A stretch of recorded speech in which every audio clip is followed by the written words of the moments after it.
আসসালামু আলাইকুম গাইস। আশা করি সবাই ভালো আছেন। আজকে কোনো গেম প্লে ভিডিও নিয়ে আসিনি, কোনো ট্রিপস অ্যান্ড ট্রিক্সও না। আজ পবিত্র ঈদের দিন, সবাইকে জানাই ঈদ মোবারক। সবার ঘরে ঘরে আনন্দ, সবার মুখে হাসি, কিন্তু এই আনন্দের মাঝেও আমার বুকটা একটা তীব্র কষ্টে ফেটে যাচ্ছে। ফ্রি ফায়ার গেমটা আমাদের অনেকের কাছে শুধু একটা গেম না, এটা একটা আবেগ, একটা পরিবার। আজ এই ঈদের দিনে আমি আমার জীবনের এমন একটা সত্যি আর কষ্টের গল্প আপনাদের সাথে শেয়ার করব, যেটা আমি আজ পর্যন্ত কাউকে বলিনি। গল্পটা কোনো কাল্পনিক গল্প না, এটা আমার নিজের জীবনের গল্প, আমার এক কলিজার ভাইয়ের গল্প।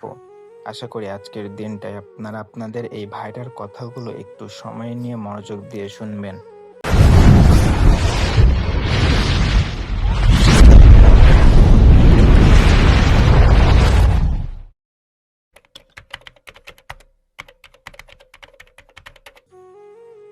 আজ থেকে ঠিক 2 বা 3 বছর আগের কথা। তখন আমাদের ফ্রি ফায়ার খেলার সোনালি সময়। দিনরাত 24 ঘন্টার মধ্যে 10 ঘন্টায় কেটে যেত বারমুদা আর পার্গাটোরি ম্যাপে।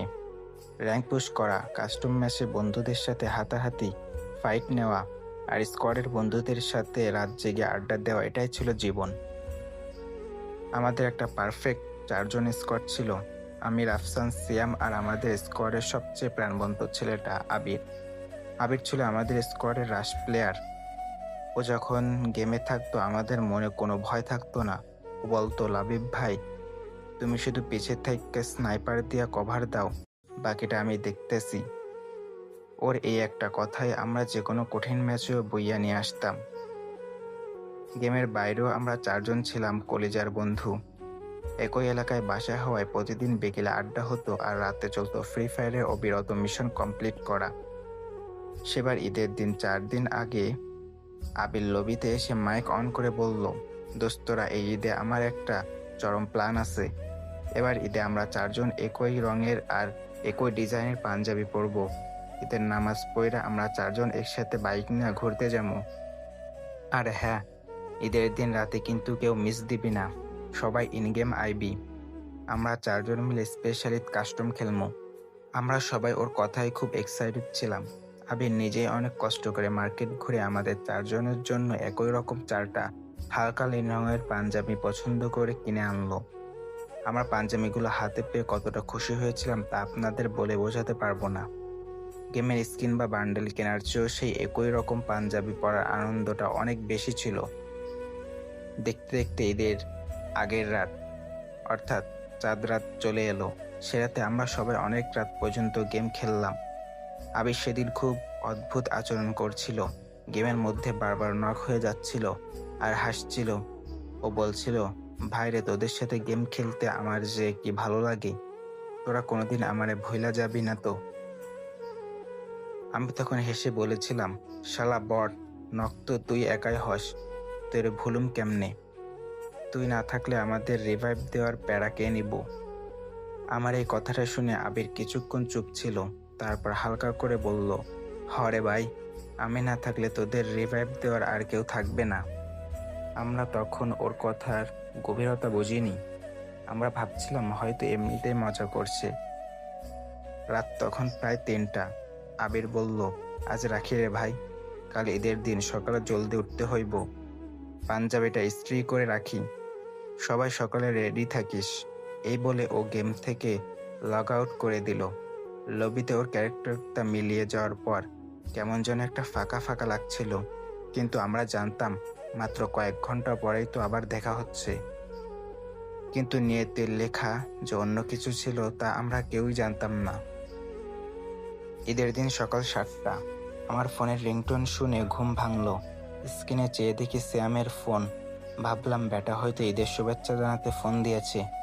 হাসি মুখে ফোনটা ধরতেই ওপাশ থেকে শুধু শ্যামের কান্নার আওয়াজ শুনতে পেলাম।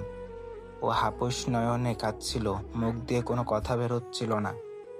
আমি ভয় পেয়ে গেলাম, বললাম, কি হয়েছে শ্যাম, কাঁদতাছোস কেন? ঈদ মোবারক বলবি তা না, কান্নাকাটি করস কেন? শ্যাম কোনো মতে বুক ফাটা আর্তনাদ নিয়ে বলল, লাবিব, আবির আর নাই রে, আবির আমাদের ছাইরা চইল্লা গেছে। আমার হাত থেকে ফোনটা সেদিন মাটিতে পড়ে গিয়েছিল। আমার মনে হচ্ছিল চারপাশের সবকিছু স্তব্ধ হয়ে গেছে। কান দিয়ে যেন কোনো আওয়াজ ঢুকছিল না। আমি নিজেকে বোঝাচ্ছিলাম, এটা নিশ্চয়ই শ্যামের কোনো বাজে রসিকতা। ঈদের দিন সকালে কেউ এমন কৌতুক করে। আমি পাগলের মতো পাঞ্জাবি না পরলেই সাধারণ একটা শার্ট গায়ে দিয়ে আবিরের বাসার দিকে দৌড়ালাম। আবিরের বাসায় গিয়ে যা দেখলাম তা দেখার জন্য আমি কেন এই পৃথিবীর কোনো বন্ধুই প্রস্তুত থাকে না। আবিরের মা ঘরের মেঝেতে আছাড় খেয়ে কাঁদছেন, আর ঘরের এক কোণে খাটের উপর সাদা কাপড়ে ঢাকা একটা দেহ পড়ে আছে। হ্যাঁ, ওটা আমাদের আবির ছিল। চাঁদ রাতে আমাদের সাথে গেম শেষ করে ও যখন বাইক নিয়ে ওর এক আত্মীয়ের বাসায় ঈদের সেমাই দিতে গিয়েছিল, তখন মাঝ রাস্তায় একটা বেপরোয়া ট্রাক পেছন থেকে ওর বাইককে ধাক্কা দেয়। ঘটনাস্থলে আবির শেষ নিঃশ্বাস ত্যাগ করে। সবচেয়ে কষ্টের বিষয় ছিল কি জানেন? খাটের পাশে টেবিলের উপর সুন্দর করে ভাঁজ করা ছিল সেই হালকা নীল রঙের পাঞ্জাবিটা, যে পাঞ্জাবিটা আজ আমাদের চারজনের একসাথে পরার কথা ছিল, যে পাঞ্জাবিটা পরে আমাদের আজ একসাথে ছবি তোলার কথা ছিল। সেই পাঞ্জাবিটা টেবিলেই পড়ে রইল, আর আবির পরে রইল সাদা কাফনের কাপড়। সেদিন আমাদের এলাকায় কোনো ঈদ হয়নি। আমরা ঈদের নামাজের বদলে আবিরের জানাজার নামাজ পড়েছিলাম। আমরা চার বন্ধু একই রঙের পাঞ্জাবি পরে ঈদ করার কথা ছিল, কিন্তু আমরা তিন বন্ধু আমাদের চতুর্থ বন্ধুকে কাঁধে করে কবরস্থানে নিয়ে গেলাম। মাটির নিচে ওকে যখন শুইয়ে দিচ্ছিলাম, তখন আমার শুধু ওর গেমের সেই কথাটাই মনে পড়ছিল, আমি না থাকলে তোদের রিভাইভ দেওয়ার আর কেউ থাকবে না। আজ আবিরকে ছাড়া 2 বছর পার হয়ে গেছে। আমরা এখনো ফ্রি ফায়ার খেলি, কিন্তু সত্যি বলছি প্রায় ব্রাদার, আগের সে আনন্দটা আর নেই।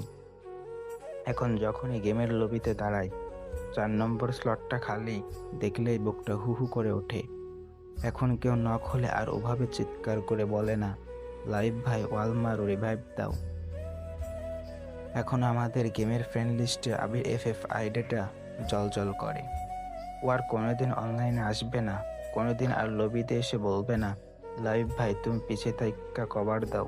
আজকের এই স্পেশাল দিনে গল্পটা আপনাদের এই জন্য শোনালাম, কারণ আমরা গেমের ভেতরের মানুষের অনেক সময় শুধু ভার্চুয়াল ফ্রেন্ড ভাবি, কিন্তু সত্যি বলতে এই গেমের মাধ্যমে গড়ে ওঠা বন্ধুত্বগুলো অনেক সময় রক্তের সম্পর্কের চেয়েও গভীর হয়ে যায়। আপনারা যারা আজ আমার এই ভিডিওটা দেখছেন, আপনাদের স্কোয়াডেও হয়তো এমন কোনো আবির আছে যে আপনাদের খুব ভালোবাসে। গেমের খাতিরে বা সামান্য কোনো কারণে বন্ধুদের সাথে রাগ অভিমান করে থাকবেন না। আজকের এই ঈদের দিনে যদি কোনো বন্ধুর সাথে মনোমালিন্য থেকে থাকে, তাকে একটা মেসেজ দিন, একটা ফোন দিন, বুকে জড়িয়ে ধরে বলুন, দোস্ত তোরে অনেক ভালোবাসি। কারণ সময় থাকতে মানুষের মূল্যায়ন করতে শিখুন।